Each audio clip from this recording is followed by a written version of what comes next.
Salut à toutes et à tous et bienvenue. On va pouvoir découvrir cette nouvelle extension de Destiny 2 Au-delà de la lumière qui est disponible depuis le 10 novembre. J'ai avec moi du coup Epion qui est responsable de la communauté française. On a un moment de la vie de Destiny qui est hyper important et hyper excitant pour les fans. Il est en train de se passer des choses qu'on tease depuis des années. Du coup, ils sont sur Europe. Quelle est la nouveauté principale de cette planète? C'est pas de la météo à proprement parler, mais un système de tempête dynamique. On a introduit plusieurs nouvelles armes qui, sur leur viseur, ont un détecteur de chaleur. Il y a pas mal de questions qui se posent sur Europe, notamment l'origine de ce qu'on appelle dans le jeu les exos, qui sont effectivement en fait des robots dans lesquels on a implémenté une conscience humaine. Et la stase, c'est une des grosses nouveautés de gameplay du jeu. C'est une autre forme de pouvoir qui vient des ténèbres. L'arsenal d'armes va s'enrichir d'autant plus qu'aujourd'hui, on a la saison 12 qui commence officiellement. T'as accès à pas mal de choses gratuitement, hein. Mais si tu veux le petit plus et puis machin, etc., t'as ce que nous on appelle justement le Season Pass. Tu payes 10€ et t'as accès à tout un tas de nouveaux contenus. Imaginons, moi je me suis arrêté à 750 de lumière. Est-ce que je peux jouer à cette nouvelle extension? Ce qu'on fait en fait tous les ans lorsqu'il y a une grosse extension qui sort, on vous met tout de suite au maximum. On a monté tous les joueurs qui n'étaient pas à 1050 à 1050. Aujourd'hui, le jeu étant free to play, même si tu n'achètes pas au-delà de la lumière, t'as quand même accès à une partie du contenu de la lumière. T'as accès à Europe par exemple. J'avais oublié que le jeu était passé free to play. C'est vrai, ça, c'est gratos les gars. Il y a un nouveau raid qui arrive. Il y en a qui ont disparu avec les planètes qui ont disparu. On a enlevé 5 raids, ouais. Et du coup, ça me permet de parler un petit peu de ce qu'on appelle le coffre de contenu Destiny. En fait, ce qu'on a fait, c'est que lorsqu'on a retiré du contenu, ce contenu, on l'a pas juste supprimé. On l'a pris et on l'a mis dans ce coffre de contenu en fait. Et l'idée, c'est que de temps en temps, on fera revenir des choses. Mais ça prend le contenu de Destiny 2. Et ce sera événementiel du coup. Non, ça sera sur des saisons, voire plus longtemps. On en parlera. Le coffre, il prend le contenu de Destiny 2, mais il prend le contenu de Destiny 1 aussi.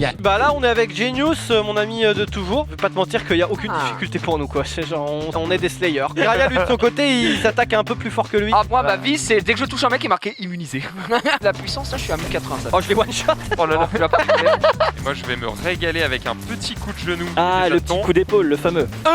Et tout le monde est. Vous avez un coffre qui est fermé que vous pouvez pas ouvrir encore. Et en fait, ça sera avec la fameuse doctrine, la stase. C'est cette doctrine-là qui peut ouvrir ces coffres. Attends, on va se faire le boss. C'est bon, le boss est mort. Oh oui! Let's go le coffre, merci Epion! T'es un cousin frère. Oh, mais attends, ah oui, mais je vole en ulti en fait. Ça fait des gros dégâts quand même. C'est eux qui explosent.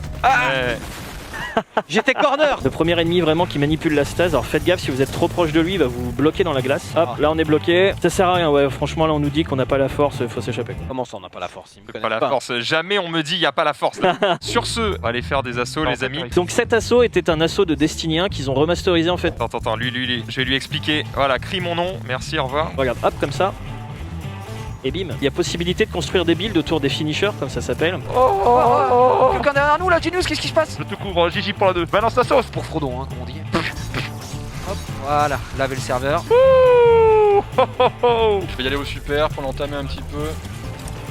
Quand elle est glacée comme ça, là, mettez-lui la sauce. Aïe aïe aïe, je me suis fait tuer. Oh non! Oh non, c'est pire truc.